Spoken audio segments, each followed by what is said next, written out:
ఓం నమో వెంకటేశాయ. ఈరోజు ఉదయం శని కుంభరాశిలోకి ప్రవేశించడం జరిగింది. 2019 డిసెంబర్ 26వ తేదీ నాడు షష్ఠ గ్రహ కూటమి అనేటువంటి ఒక కూటమి ఏర్పడింది. ఆ కూటమి వల్ల మనకు కరోనా అనేటువంటిది చాలా తీవ్రంగా బాధించింది.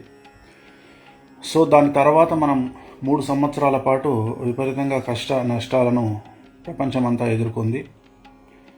సో అలాంటి స్థితి నుండి ఈరోజు శని మళ్ళీ కుంభరాశి ప్రవేశం అనేటువంటిది జరిగింది. సో మరి కుంభరాశి ప్రవేశానికి సంబంధించి శని మార్పు వల్ల, అలాగే రేపు ఏప్రిల్ 23వ తేదీ నాడు గురువు మారుతా ఉన్నాడు. గురువు మేషరాశిలోకి ప్రవేశిస్తూ ఉన్నాడు. సో మరి ఈ 2 మార్పుల కారణం చేత రాబోయేటువంటి సంవత్సరంన్నర మరియు 2.5 సంవత్సరాల పాటు మొత్తం 12 రాశుల వారికి ఎలా ఉంటుంది అనేటువంటి విషయాన్ని ఒకసారి తెలుసుకునే ప్రయత్నం చేద్దాం.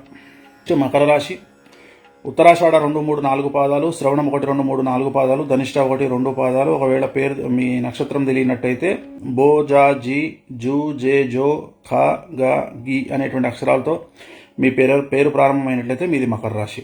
మరి మకర రాశి జాతకాంగంగా విశ్లేషించినట్లయితే గురువు కొద్దిగా నీచంలో కనిపిస్తూ ఉన్నాడు. ఏలినాడు శని నడుస్తూ ఉంది.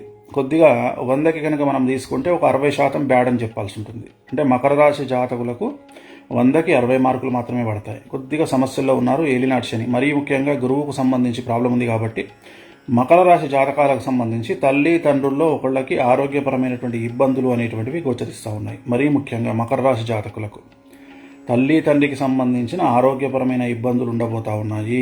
ఇది ఒక్కటి గుర్తుంచుకోండి మకర రాశి వాళ్ళు. మిగిలినవన్నీ అనుకూలంగా ఉంటాయి.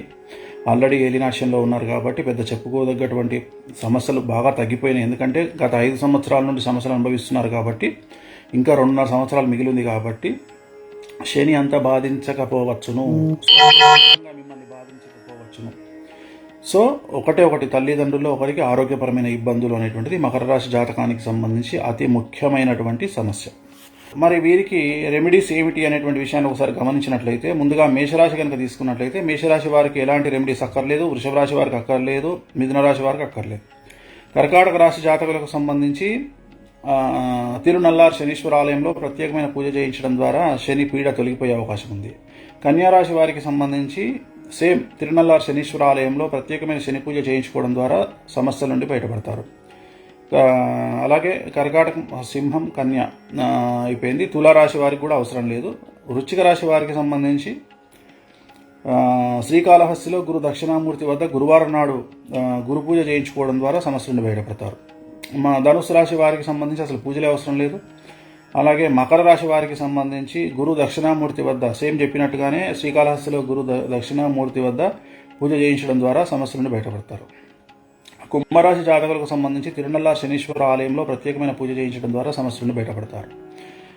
అలాగే కుంభరాశి జాతకానికి సంబంధించి తిరునల్లార్ శనీశ్వర ఆలయంలో ప్రత్యేకమైన శని పూజ ద్వారా సమస్యల నుండి బయటపడతారు. చివరిగా మీనరాశి జాతకులకు సంబంధించి తిరునల్లార్ శనీశ్వర ఆలయంలో ప్రత్యేకమైన శని పూజ నిర్వహించడం ద్వారా, అలాగే నలుపు రంగు దుస్తులకు దూరంగా ఉండడం వల్ల చాలా వరకు సమస్యల నుండి బయటపడేటువంటి అవకాశాలు ఉన్నాయి. ఇవి ఓవరాల్గా ఈ సంవత్సరం ఈ రోజు నుండి శని మారుతున్న సందర్భంగా రాబోయే 2.5 సంవత్సరాల పాటు ఇదే జాతకం అందరిలో కంటిన్యూ అవుతుంది. అంటే 2023 జనవరి 16 నుండి 2.5 సంవత్సరాలు యాడ్ చేసుకోండి. అంటే 2025 జూలై వరకు ఈ జాతకాలు కంటిన్యూ అవుతాయి. వీటిలో ఎటువంటి మార్పు ఉండదు.